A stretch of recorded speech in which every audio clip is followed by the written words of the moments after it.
Specifically, this bill establishes a House resolution creating a special legislative commission to study the Low and Moderate Income Housing Act. It creates now a 14-member commission to study the implementation of the Low and Moderate Income Housing Act in the state, and who would report back to the House of Representatives on or before February 11th of 2017 and would expire on June 11th, 2017. I think Blake Filippi's got a question. Blake. Oh. It's not a question. It's more of a statement, too. I guess procedurally, are we adopting the Sub-A and then voting on it first? Yes. So we're going to vote to adopt the Sub-A, and then we have a chance to debate the merits of the Sub-A? Correct. Yeah. Okay. So we can talk about it. Yep. This is the first time we've now remember, it should be confined procedurally to the substantive changes that caused the Sub-A, which was the membership or the number of members. And in this instance, it's the number of members and including a representative from a specific group, the realtors. So my concerns are about the membership, and they include more than just the realtors. So I guess maybe now's the pertinent time to raise it. Okay, so we have, I count no fewer than 7 organizations here, or people representing organizations here that are pro-comprehensive permit, pro-affordable housing, sometimes at the expense of municipal sovereignty and municipal zoning. I have a deep respect for the sponsor and what she's trying to do here. I just feel this is skewed in a way that doesn't provide our cities and towns adequate representation. There's 4 members who are appointed by the League of Cities and Towns, and like I said, there's 7 organizations here which I feel may not represent the mindset of cities and towns that want to preserve local sovereignty. Rhode Island Builders Association, the Executive Director of Rhode Island Housing, the President of Housing Network Rhode Island, the Chair of Grow Smart Rhode Island, the Rhode Island Association of Realtors, the Rhode Island Coalition for the Homeless, and the Executive Director of the Pawtucket Central Falls Development. All great organizations, but at some point or another, they've been on record promoting affordable housing at the expense of municipal sovereignty. So I think that this commission could be viewed as set up to provide a predetermined result, and maybe won't fairly hash out all the issues and come to a conclusion that represents one that respects our cities and towns. So once again, I have a deep respect for the sponsor and what she's trying to do here, but I just can't support this resolution because of that. Well, if I can comment on that, it is a study commission, and although I understand what you're saying, that you put 9 Red Sox players on a commission, they're probably going to say the Red Sox are the best team in baseball. 9 Yankees, they'll say the Yankees are the best team in baseball. Somewhat exaggerated analogy, but this would result in a report, prospectively, potentially legislation, which would then be debated by all of us, assuming we're lucky enough to get reelected. So, but the reports of study commissions do have some weight. They do, and so I don't want a study commission which I feel has would reach a predetermined result, and then the House or the Senate to give that undue weight. So I understand it is a study commission, but they're going to be receiving a lot of evidence and testimony, and I am very fearful of their conclusion being skewed away from our municipalities, the interest of our municipalities. So I understand, but my concerns still are here. Okay, thanks. Yes, Justin. Just would like to follow up on that. As far as the representation, I do understand what I had asked before about the population. Last time this bill was heard, we had a speaker from the group of Mike Stenhouse from the Freedom and Prosperity Group, they were, they do a lot. They've done a lot with research in the low to moderate income housing with rural communities, and I know they're suggesting that they might be on the committee, and that there was conversation about that, and if we could maybe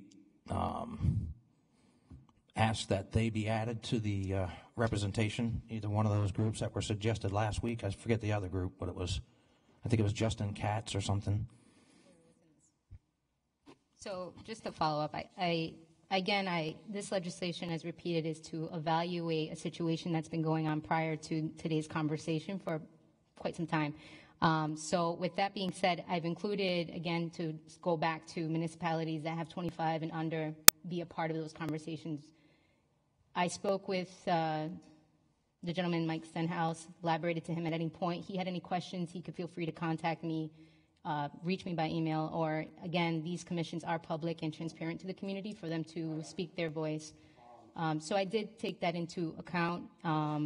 So moving forward, I do believe this body that is being put forth is the best at this time. And so I will continue having those conversations with them and include them. So. Grossmart said that the people who questioned RhodeMap Rhode Island last year were radical. And the bills that we put forward to try and address some of the issues we saw with RhodeMap were radical. So I'm just very concerned that someone who's an advocate on the other side, as strong as Grossmart Rhode Island, isn't included on here. I think that receiving evidence and testifying is far different than being on a commission and being able to take part in the deliberations which produce the report. Thank you. Okay. Yes, Justin. Would it be appropriate to make a motion to add someone to this study commission at this time? It's up to the sponsor. Do you wish to entertain a motion to your bill? Yeah. No. Okay. Justin, the typical way would be a floor amendment. So this bill will, if it's successfully passed by the committee today, it'll go to the floor sometime in the near future, and a floor amendment would be the appropriate way where you would address the issue of amending the bill to add Mike Stenhouse's group. I think that's what you're referring to.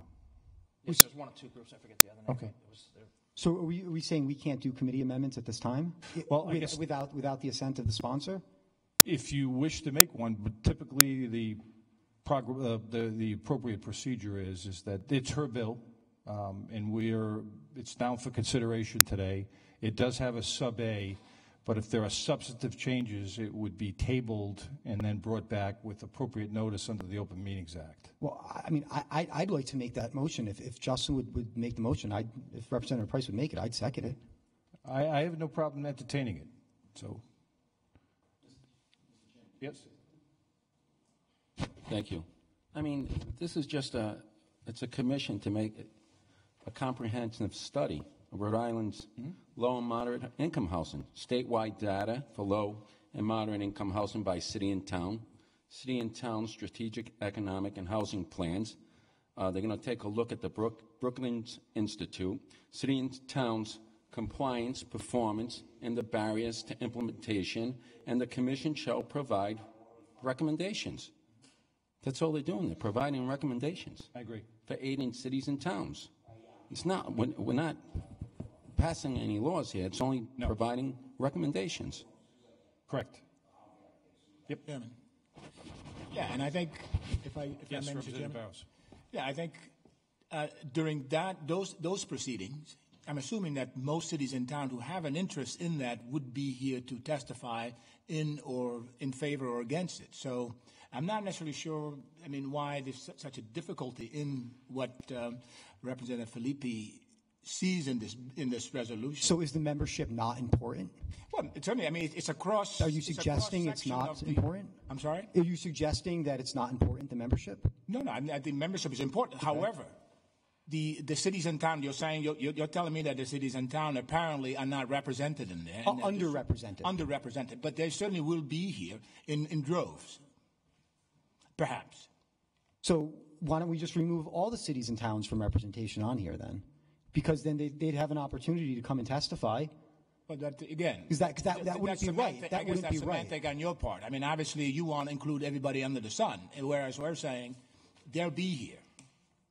I understand they'll be here to testify, Representative Barrows. That is far different than sitting on the commission. Well, I understand that. But again, in a commission, obviously, you can't include everybody. We don't want to include everybody. There was a gentleman here who testified at the public hearing on this resolution who's extremely knowledgeable about these issues. He may be from a perspective that differs from the majority of the people on this commission, but that's exactly what we need in the commission to provide us with a good report. is differing viewpoints. So you're saying you just want to, stop this whole proceeding and just for one individual? Stop it. Let's get the right bill out of here, Representative Barros. That's the important thing, is to get the right bill before we pass it. Yes, Justin. It's not just one gentleman. It's an organization that studies and promotes and addresses all issues across the board. This is one of the issues that they might be the counterpart to open up the discussion to make it more relative and so that we could come out with more of an accurate commission that would.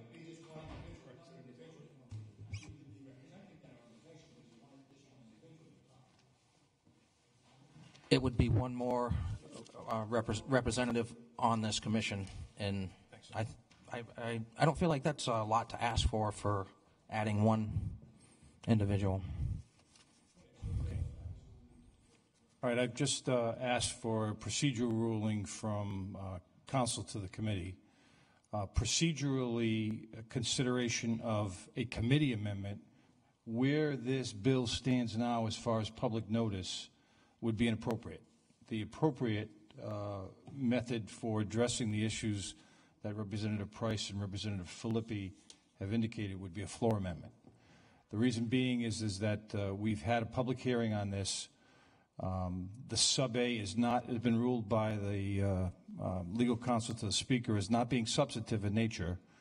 If we were to amend the bill substantively and get into a debate as to adding more people of cities and towns or whatever, this would run the risk of violation of the Open Meetings Act, and that's one of the last things I want to do, especially when there's another opportunity. And I agree with you completely, Mr. Chairman, but the fact of the matter is the sub-A, which we're just receiving now, changes the membership of the committee, and we're proposing through our motion to change the membership of the committee. So if our motion is untimely and not compliant with the OMA, then the sub-A isn't complying with the OMA either. Well, what I'm telling you is that I understand your legal analysis, but we've got in an interpretation from the umpire of sub-A's, which is Richard Respallo. So whether we think it was a ball or a strike, the fact of the matter is that the umpire called the pitch. Well, I'd like to move at this time to add a member of the Rhode Island Center for Freedom and Prosperity to the membership of this commission. I'd second that motion. Okay, any discussion? All those in favor signify by saying aye. Aye. All those Aye. opposed, nay. Nay. The nays have it. Okay. So back to the original motion on this held original bill and the adoption of the sub-A version. Seconded. All those in favor signify by saying aye. Aye. Nay. Opposed, nay. Nay. The ayes have it. Thank you, Rick.